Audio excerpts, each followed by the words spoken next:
Thank you for tuning in to podcast number 14 of NBA Talk with Jaywalk. I'm your host, Jonah Walkenfoos, and today we are going to congratulate the Boston Celtics on winning their 18th title in franchise history. We're also going to be talking about the news that's kind of gone around the NBA lately, and we're also going to be doing a team preview on the Memphis Grizzlies, so make sure to stay tuned.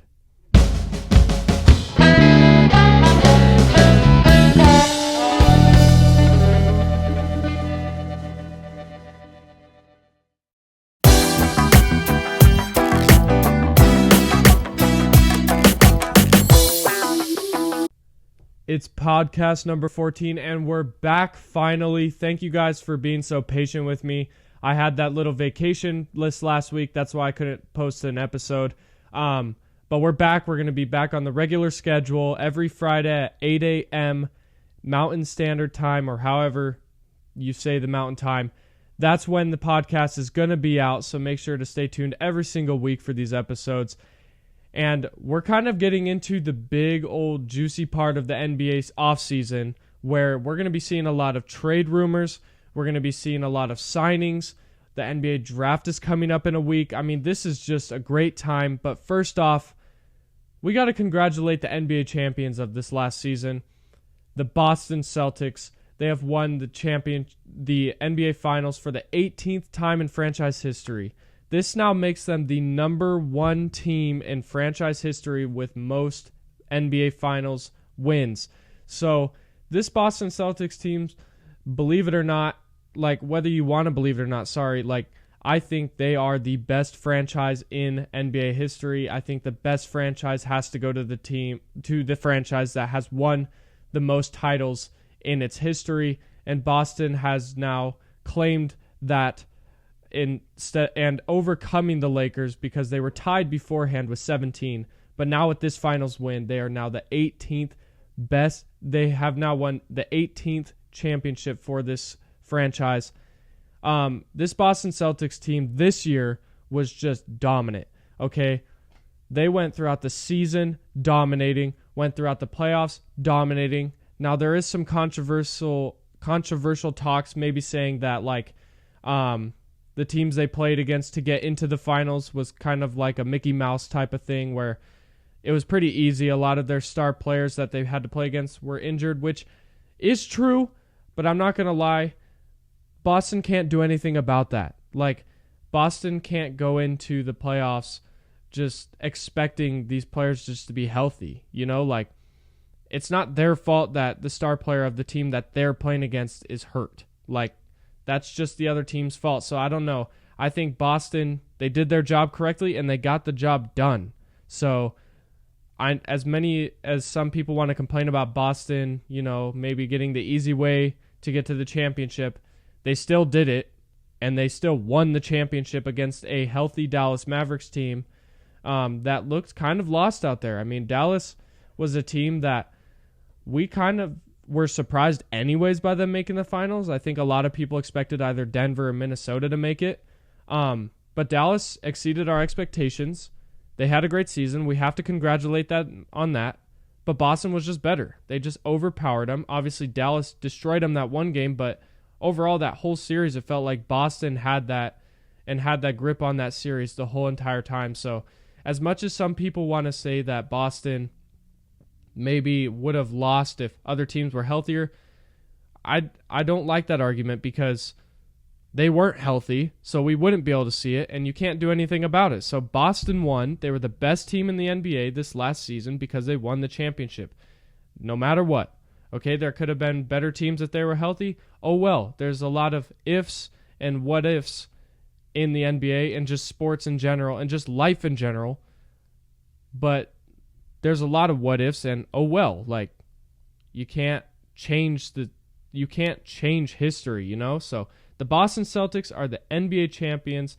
They've won for the 18th time in franchise history. Congratulations to the Boston Celtics, and also congratulations on every team for having a very successful season. Some maybe not, but overall, it was a really fun season to watch, and I'm excited for the next season. So yeah.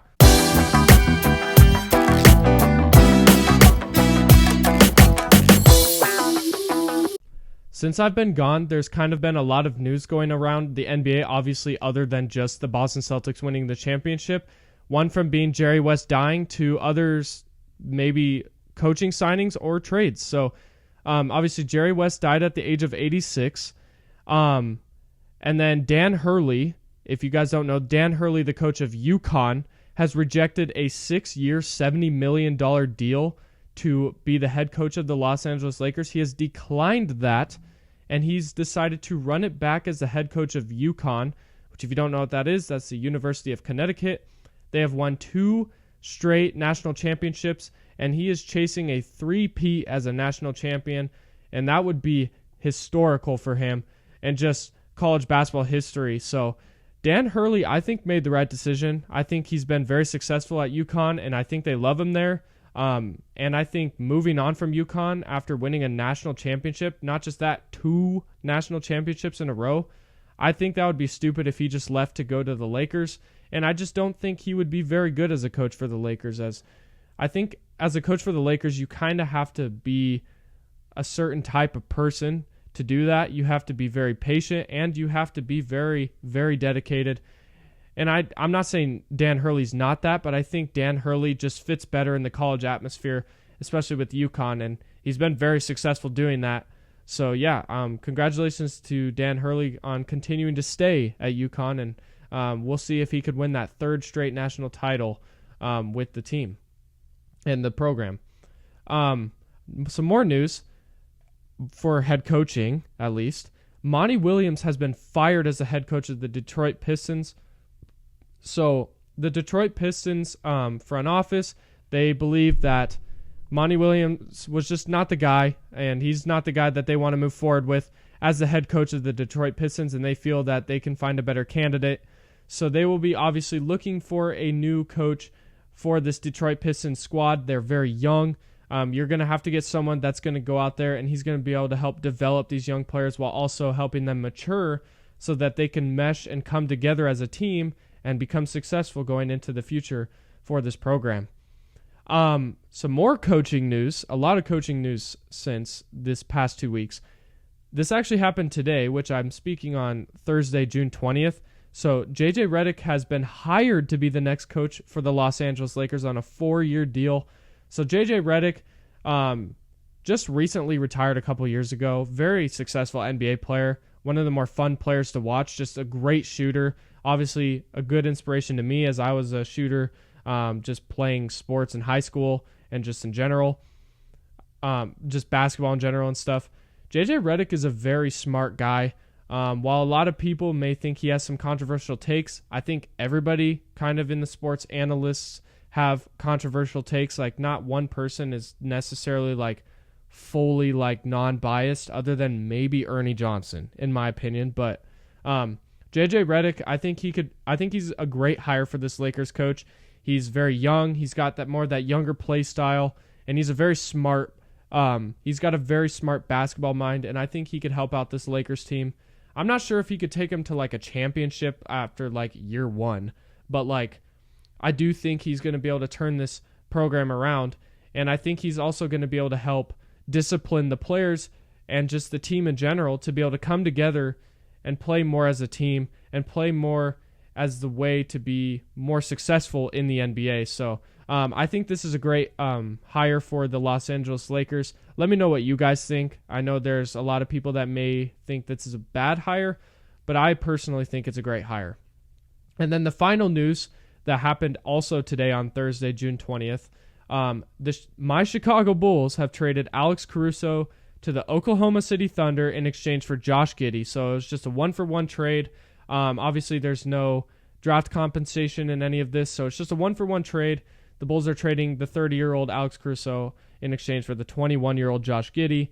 Alex Caruso, 2-time all-defensive player. He's an excellent perimeter defender, can also guard against the post relatively well. I mean, he's a guard, so he's not going to be able to guard him super well, but just excellent defender, great leader on the court. He's going to be greatly missed in Chicago. Oklahoma City Thunder has gotten an elite defender in Alex Caruso now, and a great leader, and he's going to be able to help lead that young squad. And I think Alex Caruso is kind of that missing puzzle piece that the Thunder need. I think he's gonna help this Thunder team at least make a conference finals push going into this next season.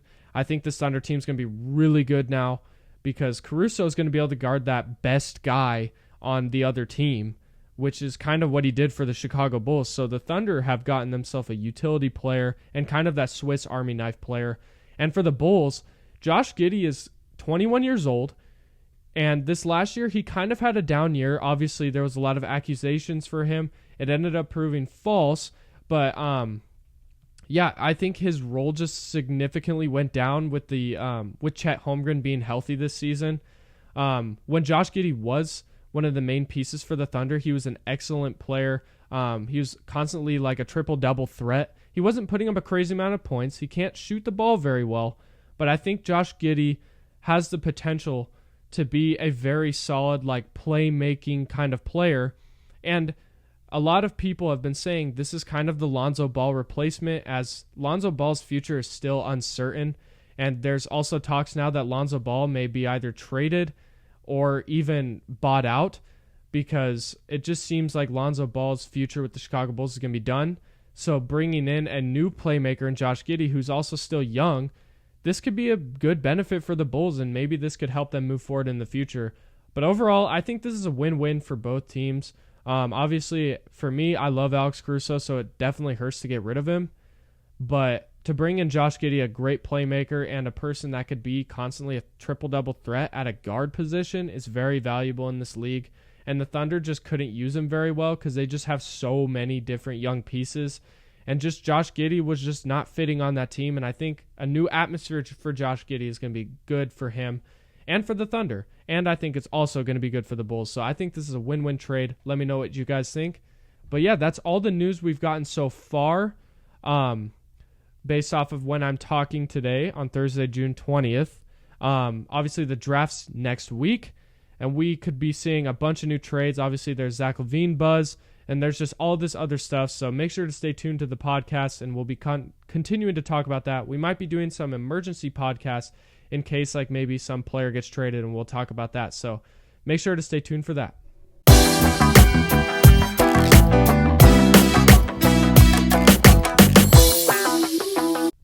And we are now on the final topic of this episode, and we're going to be doing an NBA team review on the Memphis Grizzlies. So the Memphis Grizzlies were a very interesting team this season. They finished 13 in the Western Conference with a record of 27-55. They hold the 9th pick in this year's NBA draft. Some of their key players are Ja Morant, Jaren Jackson Jr., Desmond Bane, Gigi Jackson, and Marcus Smart. And I kind of put down some of their needs right now, and that's size and rebounding. The Memphis Grizzlies, like I said, were a very interesting team this season, as I think their biggest issue was injuries. Like, when I read through these key players, Ja Morant, injured. Jaren Jackson Jr. was actually healthy, but he was kind of the only one. Desmond Bane, injured. Gigi Jackson was also, he was healthy. He was a rookie this year for the Memphis Grizzlies, and he actually started to thrive. He started to play really well, and I could see him being a star in the making going into the future. But then you also look at Marcus Smart, injured. So you got 3 key players that I read off that were injured almost all season long for the Memphis Grizzlies. That definitely didn't help this Memphis team. I think once this team could get back to health, especially if they could be healthy again next season, this team could be contending to be a top 5 seed in the Western Conference going into next season. Like, I know a lot of people maybe are kind of putting the Grizzlies off right now, but like, this Grizzlies team is good when they're healthy. And the fact that Gigi Jackson rose up like he did this season, I mean, the addition of him is going to be insane. The 9th pick, they could either choose to keep that pick and just draft a player, which a lot of people have maybe been linking him to Ron Holland, that pick to being Ron Holland, but also they could look to trade away that pick and maybe get a veteran player to help them win now. Because this Grizzlies team, I believe, is ready to win now. Like, they are young, but they are also structured very well to the point to where they can win now. They have a great head coach. They have just a great staff in general. I think this team's ready to win. And I know John Morant has had problems off the court, but I think he's going to be ready to go next season, and this is going to be a bit of a fun season for the Memphis Grizzlies, I believe. But like I said, one of their bigger needs, though, is size and rebounding. So at pick number 9, if somehow, some way Donovan Clingan's there, maybe they draft him. Maybe they look to trade down and draft like a Khalil Ware or a Zach Edey in the draft, or they look into free agency, as players like Andre Drummond is reportedly looking to test the free agency market. I think they could look at that because he's big and he's a rebounder, so that would be a great fit for him, actually. And then there's other centers that they could look. Maybe they can try to get Isaiah Hartenstein. I highly doubt it because I think New York's going to be able to re-sign him. But this Memphis team, their record says 27-55 last year, but I don't really look at that too deeply because I look at the injuries more, because they were just literally injured all season, or they had suspensions and stuff. If they can fix that and go into the season with a 90% healthy team, they're going to be a really good team and a team to look out for as a potential sleeper pick for the NBA Finals. And I'm not even kidding when I say that. Obviously, there's great teams in the West, like the Thunder. You got the Nuggets, Timberwolves. You've got the Suns. There's many teams like that, the Dallas Mavericks. But I think this Grizzlies team could be a very sleeper team. And they have a ton of potential still. They still have a ton of young players that still haven't reached their full potential, I believe. But yeah, I think this Grizzlies team's going to be great going on to the future. Let me know what you guys think. And then make sure to stay tuned for the next episode, as we will be doing another team for this team preview. So that will be the end of this episode. So thank you for tuning in to another episode of NBA Talk with Jaywalk. Make sure to spread this podcast to other people, because I really appreciate when I could get more people watching, but I also appreciate everybody that has been watching and all the people that have been continuously tuning in every single episode, whether it's listening or watching. I appreciate every single one of you guys. Whether you want to listen or watch this while going to work, or during your break, while you're making dinner, while you're, eating lunch, whatever. I'm always here every week, 8 a.m. Mountain Time. If you want to listen or watch my podcast, check me out on Spotify, or if you're watching this on YouTube, you can also check me out here on this page. Make sure to subscribe and follow me on all social media platforms. Well, I only have one social media platform right now. On Instagram, it's NBA Talk with _Jaywalk3. I will be making a Facebook page soon. I don't know exactly when yet, but make sure to stay tuned for that. I'll be giving that kind of information later on my Instagram page, and maybe even on YouTube and Spotify. So thank you guys so much for tuning into this episode. I appreciate all of you. God bless. Have a great week.